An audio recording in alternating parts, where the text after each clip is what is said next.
these first couple games, make some points? It's been great, seeing his growth from when he first got here to now. Especially, last game, seeing him, get those 2 sacks. But yeah, it's just been great, seeing him grow as a player and just, watching the game slow down for him, like, week to week. How has he grown? In every aspect of the game, to be honest, pass rush, stopping the run.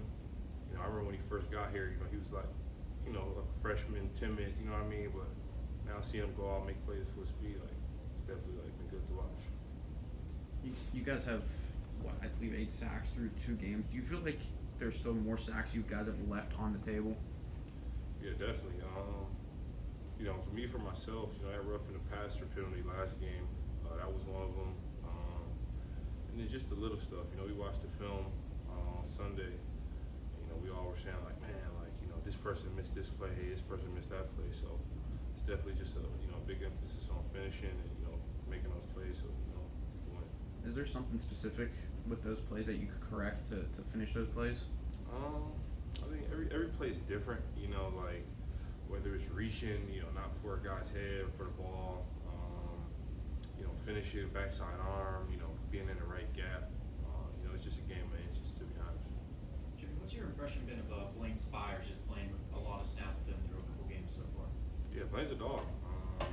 He's been showing that, week in and week out.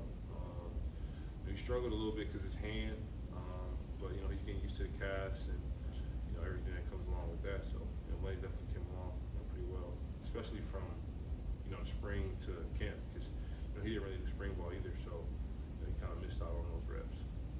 How do you feel like you've improved as a second-year starter under Coach Downs? Just being more aggressive, not thinking as much. Me and Coach Downs, we talk about that all the time. Just going out and being that same dog every down, like not taking plays off or, getting in my own head. Jimmy, what's worked for you guys against the run through these first couple weeks? What's been successful? I just think it's being physical. I think that was like a big emphasis last year, and I think it's an even bigger emphasis now. We got to stop the run, and that's just what's going to allow us, to pass rush. And I think that's where the numbers kind of are like coming in at, just because we were able to stop the run on Saturday, and it kind of forced them to have to throw the ball. So that's the same emphasis going into this week because they're a run-heavy team. Stop the run early so we can have fun on 3rd down. Anything else? Jimmy, thank you. Thank you. Thanks, Jimmy.